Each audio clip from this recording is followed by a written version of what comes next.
नमस्कार दोस्तों, स्वागत है आपका एक नए वीडियो में। तो आज का जो वीडियो है बहुत ही ज़्यादा महत्वपूर्ण है। जो नए बच्चे हैं जो रीट और थर्ड ग्रेड की तैयारी करना चाहते हैं उनके लिए, और वो कन्फ्यूज़न में है कि हमने अभी तक कुछ नहीं पढ़ा है और हमें पता भी नहीं है कि कैसे क्या कुछ तैयारी करनी है। तो उसको लेकर के मैं जो मेरा एक्सपीरियंस है और मेरे जो जितने भी साथी थे जो रीट की तैयारी करने वाले थे लगे हैं, उनका जो मिला जुला एक्सपीरियंस है वो आपके साथ शेयर करूंगा। तो वीडियो को अंत तक ज़रूर देखना है।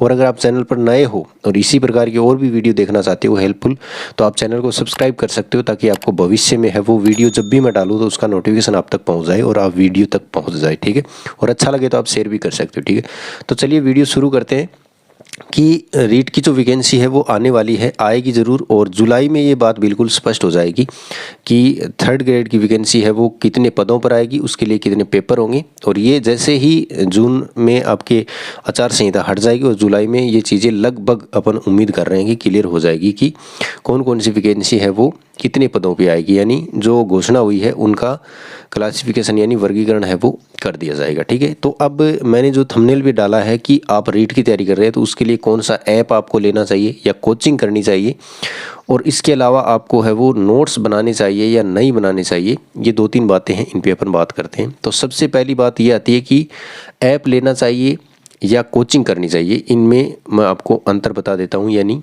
आपके लिए क्या बेहतर हो सकता है मेरे अकॉर्डिंग बता देता हूँ। जो बिल्कुल नए बच्चे हैं उनको इंतज़ार करना चाहिए जुलाई तक का। अभी अगर आपने ज्वाइन कर रखी है तो चल रही है आपकी, कंटिन्यू करिए उसको।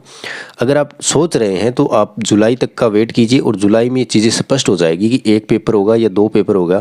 क्योंकि अगर आप अभी ज्वाइन कर लेते हो, मान लीजिए आप मेंस की ज्वाइन कर लेते हो, फिर पता चला कि रीट के बेस पे ही ज्वाइनिंग मिलेगी तो आपको दोबारा करनी पड़ेगी, पैसे डबल लग जाएंगे। ठीक है, और आप अगर जुलाई तक का वेट कर लेते हो और पता ही चल जाएगा फिर आप ज्वाइन करोगे, तो उन स्टूडेंट को ज्वाइन करनी चाहिए जिनके घर के आसपास में ही कोचिंग है। यानी आपको ज़्यादा आने जाने में समय है वो ख़राब नहीं हो आपका। जैसे 1-2 घंटे का सफ़र तय करके कोचिंग करता है तो उससे बेहतर है कि आप ऐप ले लीजिए, है ना।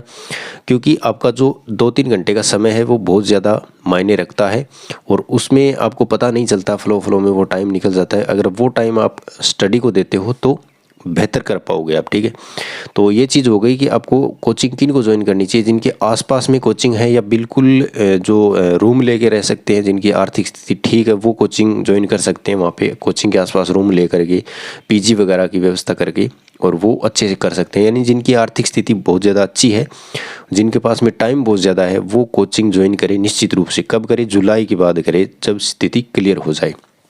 अब बात करते हैं ऐप लेने की कि ऐप हम लेना चाहते हैं तो कौन सी कोचिंग का बेहतर है या कौन सा बेहतर रहेगा, आप हमें बताएं।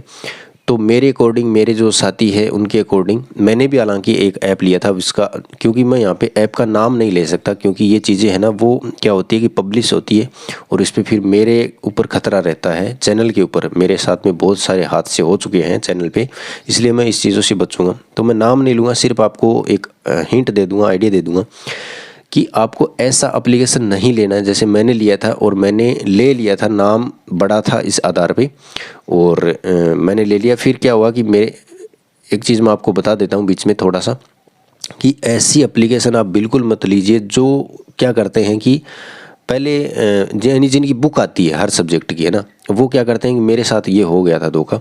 मैंने क्या किया, ऐप ले लिया, उसके बाद मैंने नोट्स बनाने शुरू कर दिए। मेरे को लगा कि ये कोर्स कंप्लीट करवाएंगे। ठीक है, तो वो क्या हुआ कि जैसे मेरे नोट्स है वो लगभग ये मान के चलिए कि 70% नोट्स कंप्लीट हो गए। उसके बाद में वो धीरे धीरे जैसे वीडियो आने बंद हो गए उसमें, और उन्होंने क्या किया कि आकर के बोला कि ये हमारी बुक आ गई है दोस्तों, और ये आपको बुक ऐसे मतलब ऑनलाइन ले सकते हो, ऑफलाइन ले सकते हो, और सारा मैटर बुक में दिया हुआ है। तो मेरे नोट्स जो थे वो बीच में रह गए। ठीक है, उसके आगे मुझे क्लास नहीं मिली उसमें, और मजबूर कर दिया कि मैं बुक उनकी खरीदूं। ठीक है, हालांकि मैंने बुक नहीं ली क्योंकि मेरा विश्वास उठ गया वहाँ से। क्योंकि बुक मैं क्यों लूँ, क्योंकि बुक मेरे पास वैसी की वैसी थी पहले से ही, और बुक से परेशान होकर तो मैंने ऐप लिया होगा। तो वो ऐसे लोग भी हैं कोर्स बेचने वाले, तो आपको ऐसे लोगों से बचना है। और ऐसे लोगों से आप कैसे बचोगे? जो आपके लोकल एरिया में जो आपके रिश्तेदार है, भाई बहन, छोटे बड़े मामा ताऊ के लड़के हैं, उनसे आप पर्सनली कांटेक्ट करें, यानी जिन्होंने लिया है उनसे आप फीडबैक लीजिए। और एक ऐसा भी मतलब एप्लीकेशन ऐसे भी हैं जो बहुत ज़्यादा मैटर देते हैं, है ना। उनका फिर आपको समझ में नहीं आएगा कि इसको मैं कवर कैसे करूं। वीडियो की संख्या इतनी हो जाएगी और इतने बड़े बड़े वीडियो हो जाएंगे और मैटर इतना अंदर हो जाएगा उनके PDF वगैरह सारा कुछ मिला मिलू के, आपको समझ नहीं आएगा कि इसको मैं कवर कैसे करूं, है ना। तो ऐसे भी एप्लीकेशन आपको लेने से बचना है। कहने का मतलब ऐसे एप्लीकेशन आपको ढूंढने हैं खुद से और लोगों से पूछना है, फीडबैक लेना। मैं यहाँ पे बता नहीं सकता, बोल के नहीं बता सकता, नाम नहीं ले सकता, क्योंकि अपने पास में इतनी टेक्नोलॉजी नहीं है कि उन लोगों से मतलब टेक्नोलॉजी के मामले में भी, यूट्यूब के मामले में भी लड़ सके। बस थोड़ा सा हिंट दे सकते हैं ताकि अपने ऊपर कोई खतरा नहीं रहो। तो आपको क्या करना है कि ऐसे एप्लीकेशन ढूंढने हैं जो बिल्कुल मतलब आपको मैटर है वो टू द पॉइंट दे सके, है ना। क्योंकि स्टूडेंट बेरोज़गार होता है, वो कुछ भी कर सकता है नौकरी के लिए। मैं आपको बोलूं कि मैं आपको ऐसे एक बुकलेट दे सकता हूं जिसमें आपको मतलब 80% क्वेश्चन मिल जाएंगे और मैं दावा करूं तो आप पैसे दो मेरे को दे दोगे, चाहे आपकी आर्थिक स्थिति कैसी भी हो, आप देने के लिए मजबूर हो क्योंकि आपको नौकरी चाहिए।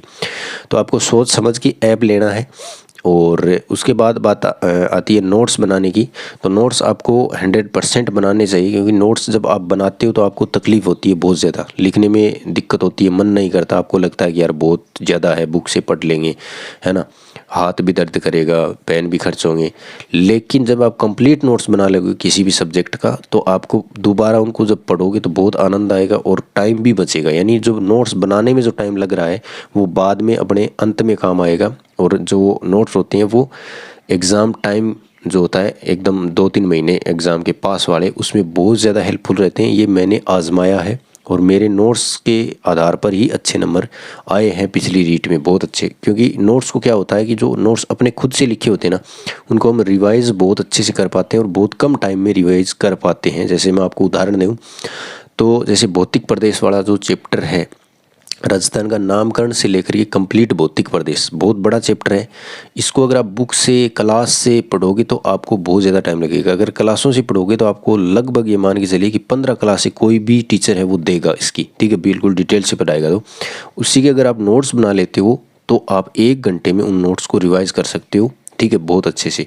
तो ये फ़ायदा रहता है नोट्स का, ठीक है। तो मैंने आपको चीज़ें बता दी है, इस आधार पे आप डिसीजन ले सकते हो। वीडियो कैसा लगा कमेंट करके जरूर बताएं। मिलते हैं नए वीडियो में, तब तक के लिए धन्यवाद। जय हिंद।